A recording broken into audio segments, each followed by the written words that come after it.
First of all, thanks for staying. I know I've got a tough act to follow. But I'd like to start out maybe with a little background.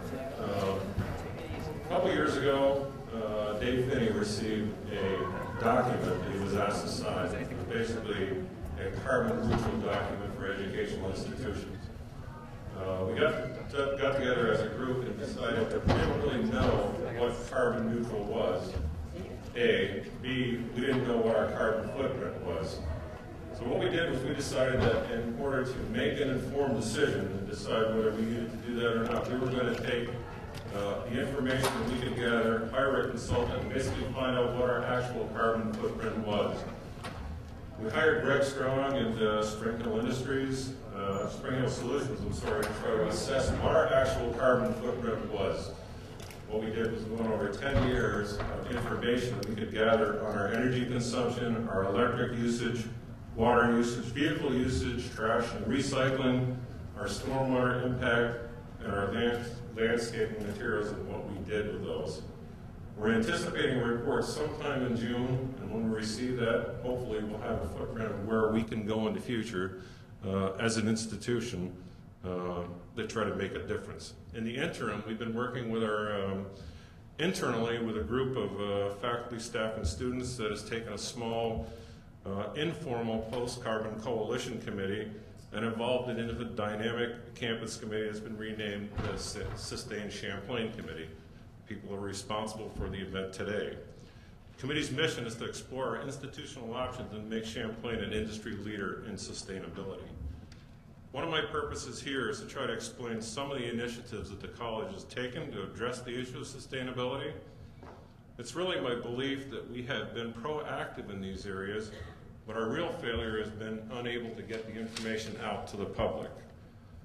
One of the challenges that we had is our residential life housing. Most of our buildings range from 100 to about 150 years old, and although they're structurally sound buildings, they really weren't made with energy conservation in mind. In 2004, we renovated Hill Hall. In 2006, we renovated Rowell Hall. Our intention was to try to develop the building envelope to make it as tight as possible for energy conservation. We looked at building insulation, windows, energy efficient lighting, high efficiency boilers, high efficiency HVAC systems. What we found out is in those 4 years on those two buildings, we've managed to cut energy consumption about 50% in those two buildings. I think that's a rather relevant number. And prior to the building we worked with Recycle North. They come in and do what they call a deconstruction. We're no longer going to use those materials in those buildings. We offer them to Recycle North. They can come in and take any windows they think they can reuse, doors, lighting fixtures, bathroom fixtures, whatever. Recycle North is down on Pine Street, and they have a rather active business in using recycled materials. We welcome them to come in, take any materials they can use, and we're pretty active with them as a partner. David had touched earlier about the installation of the low-flow shower heads in the residential buildings. We had 2.5 gallon per minute shower heads. And kind of a funny story, we decided that we wanted to do this. So if anybody, I kind of date myself here, but if anybody is aware of the old low-flow shower heads that you used to have, were these small silver knobs, and water came out and stung you. It just wasn't very comfortable to be one of those showers. We talked to Vermont Gas. They said, okay, we'll supply you with a whole array of different shower heads. 2.5, 2.0, 1.75, and 1.5. We said, okay, we're going to bring them home and try them ourselves before we put them in any buildings. Physical plant members brought them home, tried them out, and when my daughter can go in a 1.5 gallon per minute shower and be satisfied, I knew we shouldn't have a problem here. So what we did was we compromised. We actually installed the 1.75 shower heads. And what that really means is that every minute that you're in the shower using 1.75 gallons of water. For a 10-minute shower, 17.5 gallons of water, you're actually discharging 1 pound of CO if you're in the shower for 10 minutes. So what that means is if you take a shower on a daily basis, you're going to discharge 365 pounds of CO per year with a 10-minute shower every day. If you cut that shower down to 5 minutes, you can have that CO discharged to 180 pounds per year, per person. Rather significant savings. Some of the other things that we've had for a long period of time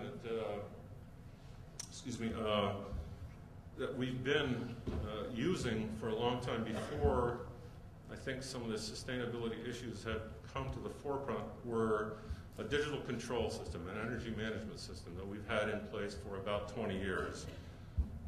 And we're just starting now to take advantage of some of those features that are available that we haven't had in the past, some of them being boiler water modulation. So in each boiler, you have a preset kind of what your high and low temperature range is in water that you have in the boiler. Most of them are set about 180 degrees, maybe 160 degrees for your low. What we've done is basically modulate the temperature in those systems.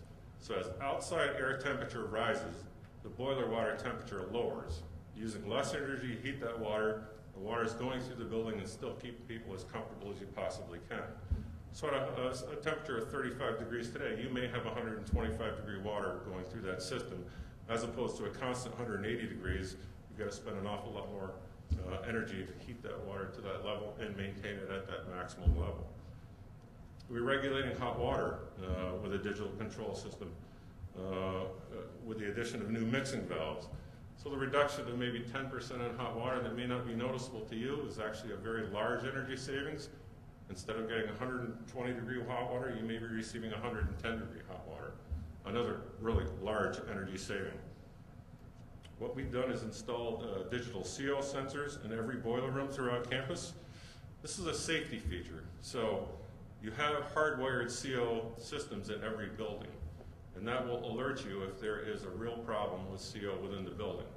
But we have energy sensors in the boiler room that will alert us if it even starts to climb a little bit, so we can be aware of that problem and take care of it before it even reaches a level that becomes problematic for people in the building. We also have boiler water temperature monitors. So we set a point, if the boiler water temperature gets below a certain stage, it will alarm us, letting us know that we have a problem with boilers out. The problem is my wife hates getting those calls at 3 in the morning because they're all on her cell phones. So basically, it'll alert us that there's a problem before you guys even know that there's a problem going on. And usually the problem is taken care of before anything reaches a critical situation. Along with that, we've done insulation. We picked cold spots around campus. We found areas where students were uncomfortable, rooms were cold, drafts were coming through the building, pipes were freezing. We were having quite a bit of problems at some point in time. We isolated and identified and re-insulated numerous spots in East Hall, South House, Pearl Hall, Bader Hall, not only leading to a higher comfort level of students, but also energy savings along the way. We hope to